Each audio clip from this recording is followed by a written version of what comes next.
छत्रपती शिवाजी महाराज, घटनेचे शिल्पकार डॉक्टर बाबासाहेब आंबेडकर, महात्मा ज्योतिबा फुले, अहिल्याबाई होळकर, सर्वच महामानवांना विनम्र अभिवादन करून महात्मा गांधी व्यसनमुक्ती पुरस्कारासाठी आलेले ज्यांची निवड झाली असे सर्व मान्यवर, व्यासपीठावर उपस्थित माझे सहकारी हर्षदीप कांबळे, दीपा मुडोळ, इतर सर्व अधिकारी, मी आल्यापासून प्रत्येकाचा, कालही तिथे रॅलीमध्ये होतो, आजही इथं सकाळपासून आहे, प्रत्येकाच्या चेहऱ्याचे हावभाव मी टिपण्याचा प्रयत्न करतोय. आयुष्यामध्ये काय करायला पाहिजे, काय करायला नको, हे अनेक जण आपापल्या मर्जीने, आपापल्या मनानं ठरवत असतात. परंतु या विभागामध्ये जेव्हा मी मंत्री झालो, त्याच्यानंतर आपण काय केलं पाहिजे,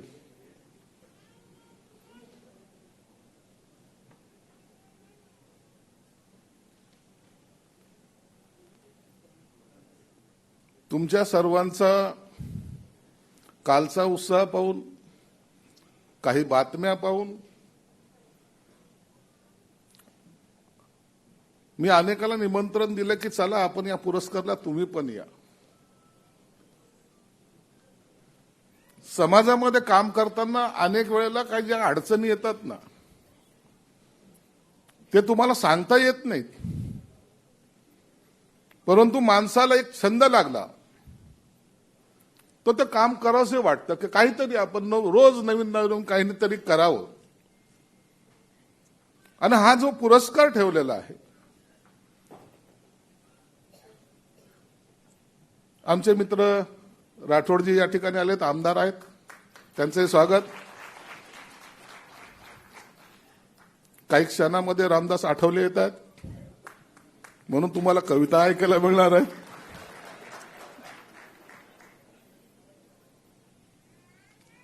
परंतु हा पुरस्कार देतो हे म्हणजे याचा अर्थ आम्ही काही वेगळं करतोय असा आपला भाग नाहीये.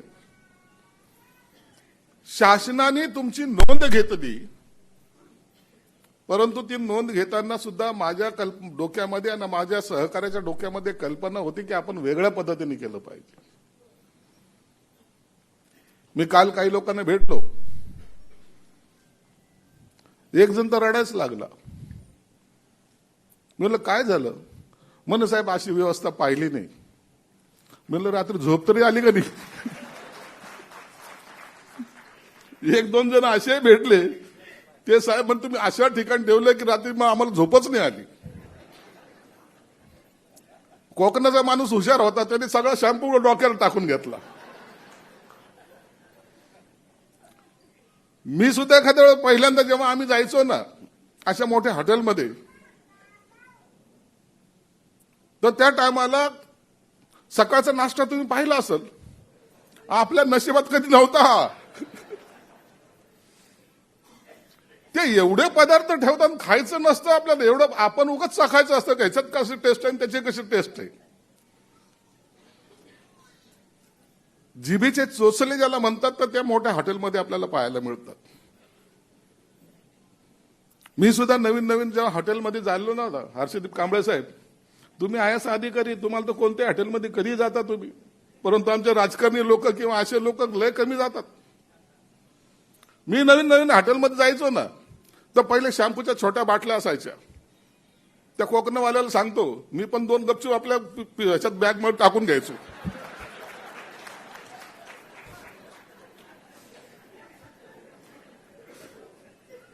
साबणाच्या छोट्या छोट्या वाड्या असायच्या, एखादी तशीच टाकून घ्यायचो. हे कधी आपण पाहत नाही ना, हे कधी आपण अनुभवलं नाही ना, याच्याशी आपला काही संबंधही नव्हता ना. मी यासाठी ह्या प्रयत्न केलेल्या विभागातर्फे तुम्हाला आता अनुभव आला असेल. काही लोकांच्या डोक्यात जे कल्पना आहे ना, सरकारी अधिकारी म्हणला की आपल्या डोक्यावर आड्या येतात, आठ्या येतात. काही तर आता रिटायर अधिकारी इथं बसलेले आहेत, त्यांनाही माहिती आपण सर्व्हिसमध्ये असताना कसे वागलो, परंतु आता ते त्या अधिकाऱ्याला नाव ठेवतात. परंतु मला असं वाटतं की तुम्हाला सर्वांना माझ्या डिपार्टमेंटच्या प्रत्येक अधिकाऱ्याचा जो अनुभव आला असेल, मला वाटतं तो चांगला आला असावा.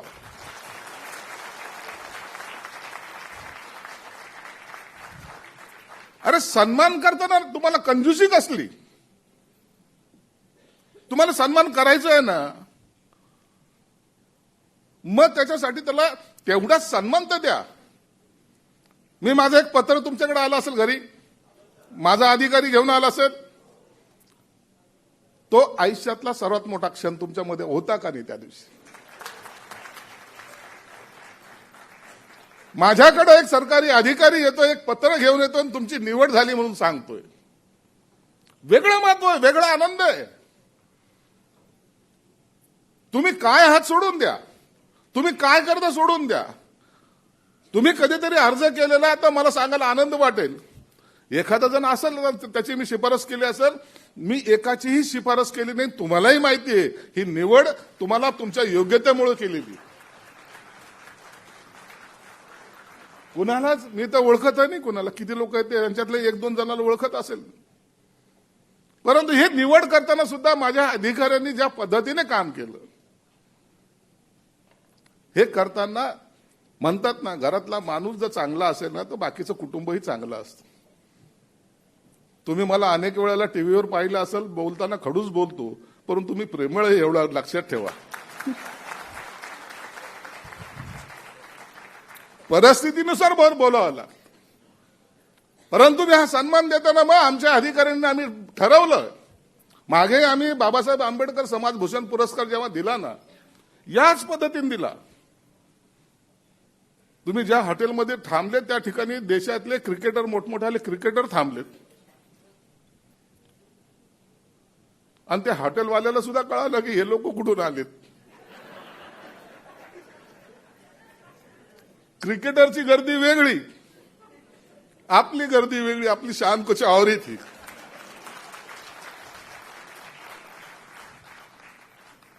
त्या हॉटेलमध्ये ज्यांना समुद्राच्या समोरच्या रूम भेटल्या असेल, त्यांनी समुद्र जवळून पाहिला असेल, असं वाटत असेल की हात टाकावा. मी हा उपकार म्हणून नाही, तुमच्या केलेल्या कष्टाचं हे चीज आहे आणि त्याची जाणीव या डिपार्टमेंटला आहे, म्हणून हा सत्कार आहे. व्यसनमुक्ती हा प्रकार जो आहे तो एवढा सोपा आहे. ज्यांची आपण आत्ताच आठवण करत होतो असे आमचे नेते, केंद्रीय राज्यमंत्री माननीय रामदास आठवले साहेब या ठिकाणी आलेत.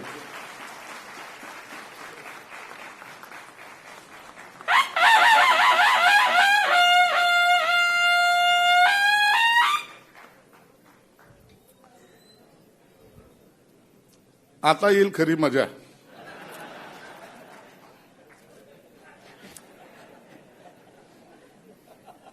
एक इकडे संजय शिरसाट, हे इकडे रामदास आठवले, क्या जोडी आहे.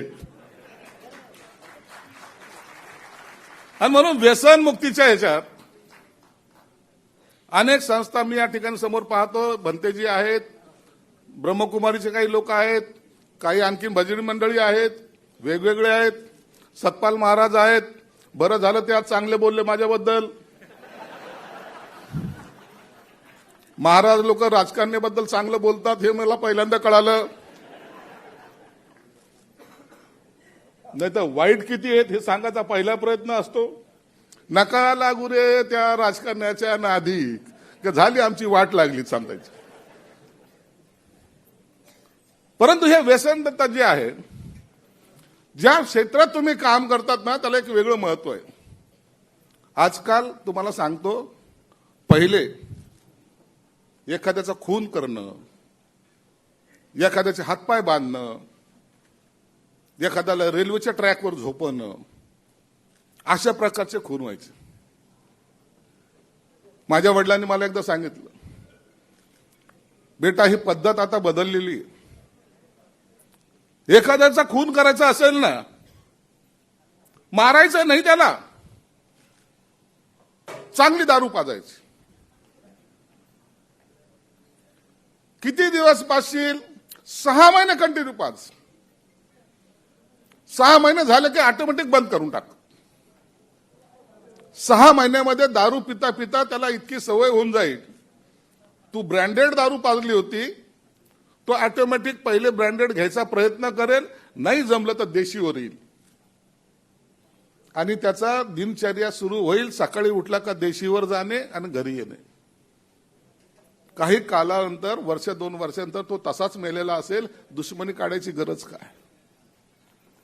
किती सोपं करीत आहे नाही. 6 महिन्यामध्ये गेले असेल माझे 20,000 रुपये, 25,000, 50,000 रुपये. परंतु आयुष्यातून उठवायला ते एकच दारूची बॉटल त्याचं आयुष्य नाही, त्याचं कुटुंब सुद्धा बर्बाद करतंय. एका टायमाला किती लोकांचे मुर्दे पडतात हे आपल्याला कळत सुद्धा नाही. आज मी ड्रग्सचे लोक पाहतो ना. तुम्ही मुंबईमध्ये काल फिरलात, ही चौपाटी नाही इकडची, त्याच्यामध्ये कित्येक लोक ड्रगिस्ट असतील. हे गेटवे ऑफ इंडिया आहेत ना, तिकडे ड्रगिस्ट असतील. यांना एकदा सवय झाली, रात्रीच्या वेळेला 4-4 वाजेपर्यंत हॉटेल चालू असतात आणि ते पिणारे, मद्यधुंद करणारे लोक त्या टायमाला 4 वाजता असतात. चांगला माणूस असू शकतो का 4 वाजेपर्यंत जागा? म्हणून आता युद्ध, पहिले तर लढाई व्हायच्या शिवाजी महाराजांच्या काळामध्ये. घोड्यावर चालले, तलवारी घेऊन चालले, भाले चाललेत, बंदुकी चाललेत. आता अमेरिकेचं आणि इराणचं युद्ध चालू आहे. कुठं तुम्हाला सैन्य दिसतंय का? एक तरी सैन्य दिसतं का? 6 सैनिक मारले गेले. 6. जे शेकडोने मारायचे ते 6वर कसे आले? तर आता अत्याधुनिक जे शस्त्र वापरले जातात त्याच्यामुळं आता लढणे आता समोरासमोर नाही तर असे लढाई व्हायला लागल्या. आणि त्या लढाईचा परिणाम जरी काही होत असला तर परंतु छुपी लढाई ज्याला म्हणतात ती असते व्यसन. जे जे अतिरेक्यांनी या देशावर, आपल्या देशावर हल्ले केले, त्यांच्या सगळ्यांचं कधीतरी मनापासून असं एक लक्ष देऊन पहा, त्यांचं वय काय होतं. ते सगळे 24 ते 30, मॅक्झिमम 32 वयाच्या वयापर्यंतचे असलेले पोरं त्यांनी केलेले, घडवलेले हे हल्ले आहेत. फार कसाबापासून तर सर्वजण जर घेतले हे या वयामध्ये आहेत. आमच्याकडे शहरामध्ये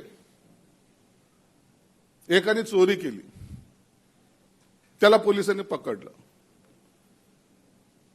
पोलिसांनी पकडलं तर पोलीस असतात.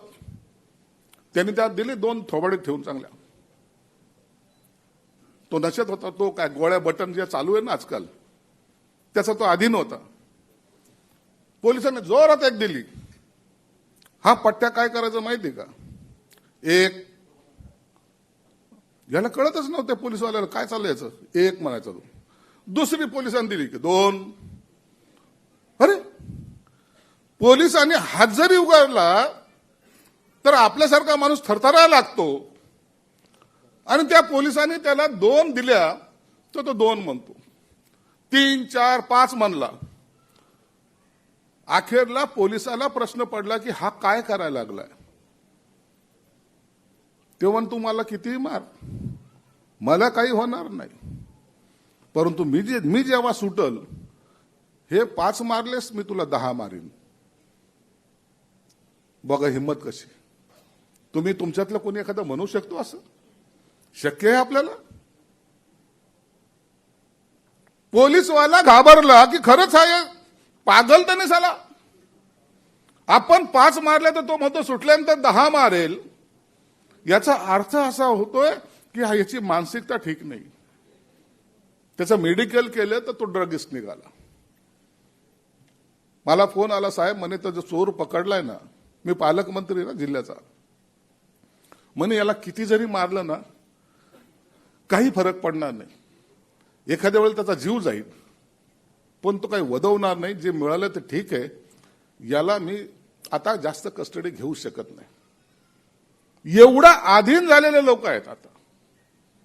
हे मी उदाहरण यासाठी सांगितलं. हे जे सुरुवात होते ना, आजकाल कॉलेजला गेलं तर त्या टायमाला कॉलेजमध्ये गेल्यानंतर जर पोरांनी आणि पोरींनी ज्याला 21व्या शतकाकडे जाणारे म्हणतात त्या टायमाला जर त्यांनी शोक आणि मौज मजा केली नाही तर त्याला गावंढळ समजलं जातं. आमच्या टायमाला तर बरं होतं. आमच्याकडे सायकल होती, सायकलीवर आम्ही जायचो कॉलेजला. आमची सगळ्यात मोठी पार्टी एक चहा, एक केक, आणि जर पैसे जास्त असले तर एक पिक्चर. झाली पार्टी. आणि आता पार्टी कशी असते हे सांगायला सुद्धा लाज वाटते. म्हणून तुमचं स्वागत करताना मला आनंद या गोष्टीचा होतोय की त्या समाज घटकातले काही लोक आजही आहेत आणि ते तुम्ही आहात. तुमचा सत्कार करायसाठी हे भाग्य आम्हाला मिळालं. समाज बिघडवणाऱ्याची कमी नाहीये, त्याला काही अंशी आम्हीही जबाबदार आहोत. तुम्ही निवडणुका पाहता ना, कशा होतात निवडणुका. मी आता खरं बोललो तर तुम्ही म्हणशील का साहेब स्वतःचीच बदनामी करून घेता. कशा होतात तो निवडणुका. मतदार जमवण्यापेक्षा बॉक्स किती जमवले ह्याच्याकडे लोकांचं लक्ष असतं. सत्य आहे का नाही.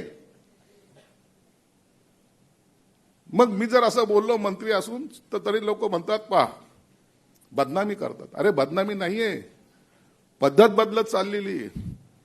समाजाला बिघडवण्यासाठी अनेक जे हात आहेत त्याच्यामध्ये हा एक हात आहे. या निवडणुका बी आहेत. म्हणून आपल्याला सुद्धा त्याच्यापासून सावध राहते पाहिजे. म्हणून तुमचं स्वागत करताना आम्हाला आनंद या गोष्टीचा होतोय की कोणीतरी आहे ना, किती का असा ना, या सगळ्या काळोख रात्रीमध्ये एक दिवा ज्याला म्हणतो, देवाच्या त्या उजेडानं लख प्रकाश जरी पडत नसेल तरी माझ्या डोळ्याला दिसणारी ती ज्योत ही मला समाधान देऊन जाते. ती समाधान देणारी ज्योत तुम्ही आहात, म्हणून तुमचा हा सत्कार आहे की नाही. रामपाल बाबा आता करू शकतो का नाही प्रवचन.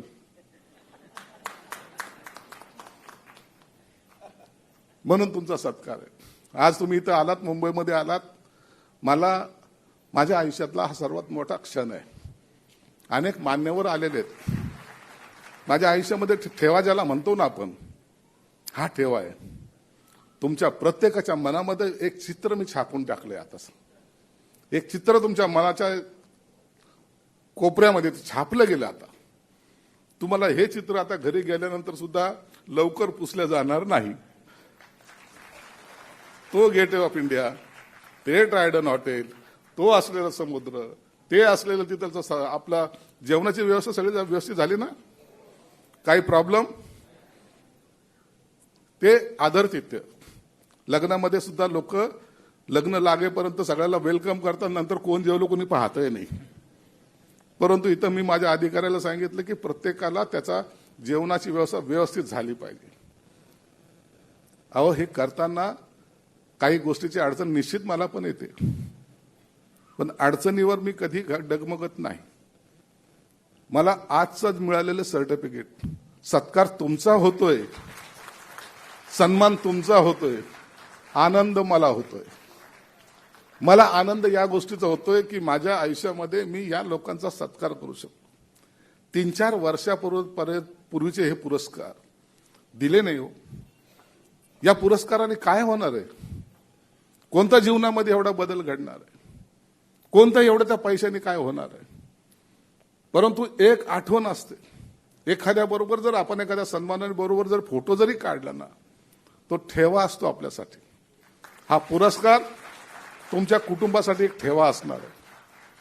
या सरकारने माझ्या कुठतरी कौतुक केलं. आणि कोकणातल्या माणसाला सांगतो, सासूचं जास्त ऐकत होता म्हणून तिची भट्टी चालू आहे. सासूची बदनामी करू नको. जर पहिलंच सासूचं ऐकलं असतं, तिच्यावर जर थोडासा जर वचक असता तर हे असं काही घडलं नसतं. आजही त्या बाईच्या दारूच्या भट्ट्या चालू आहेत. हे समाजामध्ये सत्य जे मांडायचा प्रयत्न त्या माणसाने केला. आनंद या गोष्टीचा आहे. सत्य बोलणं सुद्धा तेवढं महत्वाचं असतं, भले ते पटो ना पटो. एक दिवस असा येईल, आपल्या ज्या ज्या गावामध्ये तुम्ही काम करताय, ज्या ज्या विभागामध्ये काम करताय, ज्या ज्या घरासाठी काम करताय, एखादं तरी कुटुंब तुम्ही वाचवलंय ना, एखादं तरी कुटुंब वाचवलंय, त्याचा आशीर्वाद जो आहे ना, हात तुमचा ठेवा, हीच तुमची कमाई. म्हणून आज तुम्ही या ठिकाणी आलात. तुमचं स्वागत करताना माझे सर्व अधिकारी होते, माझे सर्व स्टाफ होता, त्यांनी सुद्धा या सर्व लोकांना सन्मानाने जे केलं, जो आदरातिथ्य केला, त्यांचे सुद्धा मनापासून आभार मानतो. पुन्हा या आजचा हा सत्कार, आजचा हा सोहळा तुम्ही हा आजच्या दिवसापर्यंत समजू नका. यानंतर सुद्धा वेगवेगळ्या कल्पना आपल्यामध्ये आहेत.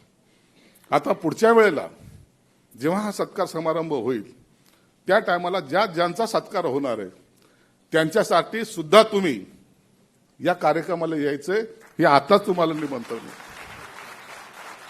हा आपला संसार वाढला पाहिजे, हा आपल्या संसारामधले हे लोक वाढले पाहिजे. म्हणून माझा सत्कार झाला, माझा विषय संपला नाही, तर माझ्या सहकार्याचा सत्कार होईल, त्या टायमाला सुद्धा मला उपस्थित राहायचंय. हे खुणगाट मनाशी बांधा. पुन्हा सांगतो तुम्हाला, ट्रायडन हॉटेल नाही, ट्रायडन हॉटेल जेवढे मजले असेल ना तेवढे आपण बुक करू, चिंता त्याची नाही आहे आपल्याला. मग आम्हाला तुमच्या चेहऱ्यावर हसू पाहिजे, आनंद पाहिजे.